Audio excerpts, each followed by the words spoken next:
വിളിക്കുമ്പോ ജീവനുള്ള ദൈവം ഇറങ്ങി വരും. അവൻ മനുഷ്യരെ മാറ്റിമറിക്കും.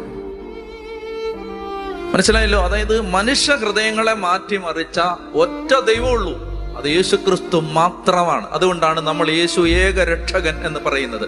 ആകാശത്തിന് കീഴിൽ മനുഷ്യരുടെ ഇടയിൽ രക്ഷയ്ക്ക് വേണ്ടി യേശുവിൻ്റെ നാമമല്ലാതെ മറ്റൊരു നാമവും നൽകപ്പെട്ടിട്ടില്ല. യേശുവിന് മാത്രമേ ജീവിതങ്ങളെ മാറ്റാൻ പറ്റൂ. യേശുവിന് മാത്രമേ. യേശുക്രിസ്തുവിലൂടെ വരുന്ന അനുഗ്രഹത്തിന് ഒരു പ്രത്യേകതയുണ്ട്. അത് നിലനിൽക്കുന്ന അനുഗ്രഹമാണ്. 10 ദിവസത്തേക്കുള്ള അനുഗ്രഹമല്ല. നിങ്ങൾക്ക് 5 കൊല്ലത്തേക്ക് അനുഗ്രഹിക്കപ്പെട്ടാൽ മതിയോ? 10 കൊല്ലത്തേക്ക് അനുഗ്രഹിക്കപ്പെട്ടാൽ മതിയോ? മക്കളെല്ലാം വഴിപഴിച്ച് പോണോ? കുടുംബം എല്ലാം വഴിയാധാരമാണോ? നിങ്ങൾക്ക് കുറെ പൈസ മാത്രം കിട്ടിയാൽ മതിയോ? യേശുക്രിസ്തുവിലൂടെ വരുന്ന അനുഗ്രഹത്തിന് പ്രത്യേകത എന്നറിയാമോ? യേശുക്രിസ്തുവിലൂടെ അനുഗ്രഹം കിട്ടിയാൽ അത് നിലനിൽക്കും.